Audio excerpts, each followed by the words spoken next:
8 माह की हामला खातून को उसकी सास, जो कि उसकी सगी खाला भी थी, उसकी जानिब से बेदर्दी के साथ कत्ल किया जाता है। और कत्ल करने के बाद उसकी लाश की बेहुरमती करते हुए उसके जिस्म के मुख्तलिफ हिस्से किए जाते हैं। उसके बाजू उसके जिस्म से अलग कर दिए जाते हैं, उसकी टांगें काट दी जाती हैं और उसका सर उसके जिस्म से अलग करके कहीं दूर ले जाके जला दिया जाता है, ताकि कोई भी शख्स इस बॉडी को पहचान ही ना सके। और वो जो मुख्तलिफ हिस्से उस लाश के किए जाते हैं, उनको बोरियों में डाल के नाले में जाके बहा दिया जाता है। यह अफसोसनाक वाकया पेश आया सियालकोट के इलाके डस्का में, जहां पे ससुरालियों ने अपनी बहू, जो कि हामला थी और वो बहू उसकी सगी बहन की बेटी भी थी, उसको बेदर्दी के साथ कत्ल किया जाता है और कत्ल के बाद उसकी लाश के मुख्तलिफ हिस्से करके बाकायदा तौर पर नाले में बहा दिए जाते हैं। यह अफसोसनाक वाकया सुनने के बाद मुझ समेत तमाम पाकिस्तानी परेशान है और उनका कलेजा मुंह को आ जाता है कि क्या कोई शख्स इस कदर भी जालिम हो सकता है। इस अफसोसनाक वाकये के हवाले से हमने तमाम तर हकाइक डिटेल्स इकट्ठी की हैं।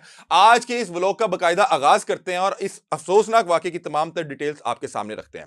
नाज़रीन, ये जो लड़की जिसको उसकी सास की जानिब से कत्ल किया गया, इस लड़की का नाम ज़ारा है और जिस टाइम ये वाकया पेश आया उसकी उम्र 30 बरस थी। यह लड़की बाकायदा तौर पे गुजरांवाला की रिहायशी थी और इसका वालिद, जिसका नाम शबीर अहमद है, यह पंजाब पुलिस का मुलाजिम है। बतौर एएसआई ये गुजरांवाला में अपने फराइज सर अंजाम देता है। 4 साल कबल ज़ारा की शादी अपने कजन कदीर के साथ होती है, जो कि उसकी सगी खाला का बेटा था। शादी के बाद मामला बड़े ठीक चल रहे थे। कदीर, जिसके साथ उसकी शादी होती है, यह सऊदी अरब में मुलाजमत किया करता था।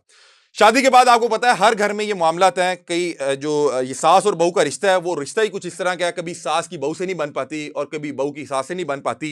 कदीर चूंकि सऊदी अरब में मुलाजमत करता था, तो वो इन तमाम तर मसाइल से बचने के लिए अपनी बीवी को अपने पास सऊदी अरब में बुला लेता है। और इन मियाँ बीवी के मामला बड़े अच्छे अंदाज में चल रहे थे, दोनों एक दूसरे से मोहब्बत भी करते थे और बड़ा अच्छा रिश्ता चल रहा था। और अल्लाह ताला इनको औलाद जैसी नेमत से नवाजता है। और इस वक्त जब ये वाकया पेश आया, ज़ारा की जो है 2 से 2.5 साल का एक बच्चा भी था। ये लोग बड़े अच्छे अंदाज में सऊदी अरब में जिंदगी बसर कर रहे थे और कुछ अरसा पहले एक बार फिर अल्लाह ताला इन्हें औलाद जैसी नेमत से नवाजने का फैसला करता है।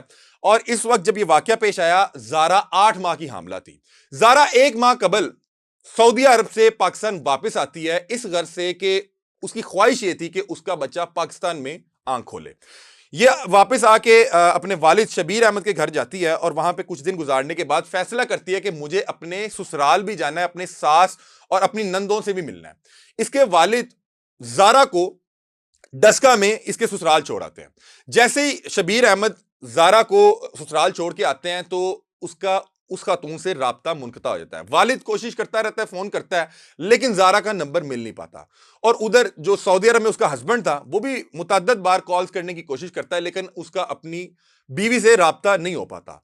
कदीर, जो कि इस खातून का शौहर था, वो अपनी माँ को फोन करता है कि मेरा ज़ारा से राब्ता नहीं हो पा रहा, ज़ारा कहाँ है? जिसपे वो खातून, जो उसकी माँ है, वो बताती है कि मुझे नहीं पता कि ज़ारा कहाँ है, मेरा खुद उससे कोई राब्ता नहीं है।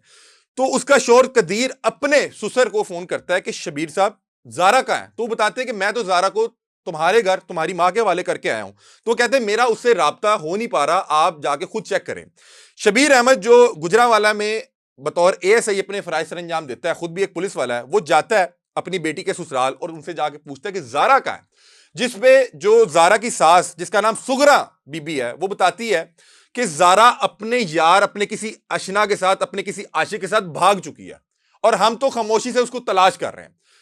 चूंकि ज़ारा का वालिद शबीर अहमद खुद भी एक पुलिस ऑफिसर था और वो खुद भी एक खोजी के तौर पे मुख्तलिफ केसेस जो है सुलझा चुका था, वो फौरी तौर पे हालातों वाक़यात देखता है और समझने की कोशिश करता है कि मेरी बेटी जो कि हामला है, वो खुद अपने ससुराल इनसे मिलने के घर से आई, वो क्यों किसी अपने आशिक के साथ इस हालत में भागना चाहेगी। उसी दौरान वो देखता है कि घर में उसका बच्चा, जिसकी उम्र 2 से 2.5 साल है, वो मौजूद था। तो उसको शक गुजरता है कि माँ, जो कि इस वक्त खुद हामला है और चंद दिनों में उसको अल्लाह ताला एक बार फिर औलाद से नवाजने वाला है, और वो अपने बच्चे से जो मोहब्बत करती है उसकी इंतहा उसके सामने थी। तो उसने सोचा कि ऐसा मुमकिन नहीं हो सकता कि वो अपने बच्चे को छोड़ के किसी आशना के साथ या किसी भी घर से उस घर से निकली हो। तो वो फौरी तौर पे जाके मुतलका थाने में अगवा का पर्चा दर्ज करवाता है, उसकी सास, उसकी नंद और दीगर लोगों को नामजद करने के बाद। जब पंजाब पुलिस इस एफआईआर, जिसमें अगवा का जो है दरख्वास्त दी गई कि मेरी बेटी को अगवा किया गया, इस फैमिली को गिरफ्तार करती है और रवायती अंदाज में इनसे पूछती है, तो फौरी तौर पे ये जो सुगना बीबी और उसकी जो बेटी यास्मीन, इनको जब रवायती अंदाज में पूछा जाता है तो ये तमाम तर वाकया जो है उसका इतराफ कर लेते हैं, तमाम तर जुर्म का, और बताते हैं कि हमने ज़ारा को पहले बेहोशी की दुआ दी और उसके बाद बाकायदा तौर पे उसका सांस बंद करते हुए उसको मौत के घाट उतारा और फिर उसकी लाश को गायब करने के गर्ज से हमने उसकी लाश के मुख्तलिफ हिस्से किए। उन मुख्तलिफ हिस्सों को बोरी में बंद करके हमने जाके नाले में बहा दिया और जो उसका सर था, ताकि कोई पहचान ना सके, उसको कहीं दूर ले जाके उसको बाकायदा तौर पे जला दिया गया ताकि किसी किस्म का कोई सबूत मौजूद ही ना रहे। और जब ये शबीर साहब आए तो हमने इनको बताया कि आपकी बेटी जो है अपने किसी आशिक के साथ भाग चुकी है।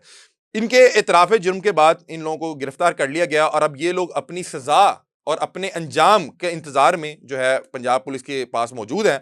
और आप सोचें कि ये कितने सफाक मुल्ज़मान होंगे जिन्होंने अपनी बहू जो कि हामिला है उस पर जुल्म के पहाड़ ढाए। और आप देखें, नॉर्मली हमने देखा है कि हमारे यहाँ डोमेस्टिक वायलेंस के केसेस बहुत ज्यादा हैं, लेकिन आप देखें कि ये उसकी सगी खाला का भी घर था और वालिद ने इस घर में उसको ब्याह इस घर से था कि ये सगी खाला है, ये उसको मां वाला प्यार देगी। लेकिन वहां पे मामलात क्या थे कि इस खातून जो कि सुगरा बीबी, उस ज़ारा नामी जो औरत जिसको मार दिया गया, उसकी जो सास है, उसे यह बर्दाश्त नहीं हो रहा था कि मेरा बेटा इस औरत से इतना प्यार क्यों करता है या इनके मामलात इतने अच्छे क्यों हैं। और शादी के बाद वो जो कदीर है वो सऊदी अरब से अगर उसको पैसे भिजवाने भी पड़ते थे तो वो अपनी बीवी के अकाउंट में भेजा करता था।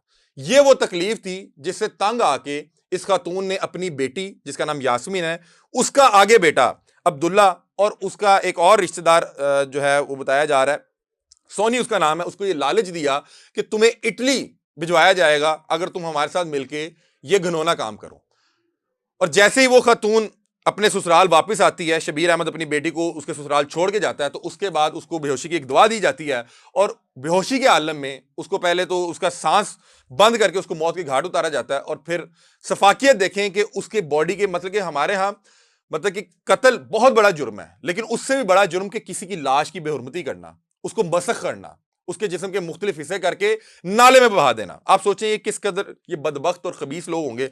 बहरहाल चूंकि ये जो बच्ची थी इसके अपने वालिद भी पुलिस ऑफिसर थे, तो वो खुद भी इस तरह के मामला को जानते थे और वो ये तफ्तीश और इन्वेस्टिगेशन के मामला जानते थे। तो उन्होंने बहरहाल अपनी बेटी को इंसाफ दिलवाने के घर से इन लोगों को पहले तो इन पे मुकदमा करवाया और अब ये चूंकि इतराफ़ जुर्म कर चुके हैं तो अब इन्हें मैं दुआ भी ये करता हूँ कि अल्लाह करे कि ये अपने कैफरे किरदार तक पहुंचे। और मैं दरख्वास्त ये करूंगा रियासती इदारों से कि इन लोगों को निशाने इबरत बनाए, ताकि जो हमारी बहनें बेटियां जो मुख्तलिफ घरों में जाके मारे खा रही हैं तो उन बदबख्तों को पता लग जाए कि इस तरह की सजा मिलती है। इनको कोई निशाने इबरत बना दें कि लोग जब भी कोई इस तरह किसी बहन बेटी पे हाथ उठाने का सोचे तो ये फौरी तौर पे ये केस याद आ जाए कि फलां ने ये किया था तो उनके साथ हुआ क्या था। तो बहरहाल इस केस के हवाले से मजीद भी जो डेवलपमेंट आपके सामने हमारे पास आएंगे, आपके साथ शेयर करेंगे। अपनी राय से आप लोग हमें आगाह कीजिएगा। तब तक के लिए अपने मेजबान अली हमदा को दीजिए इजाजत। अल्लाह।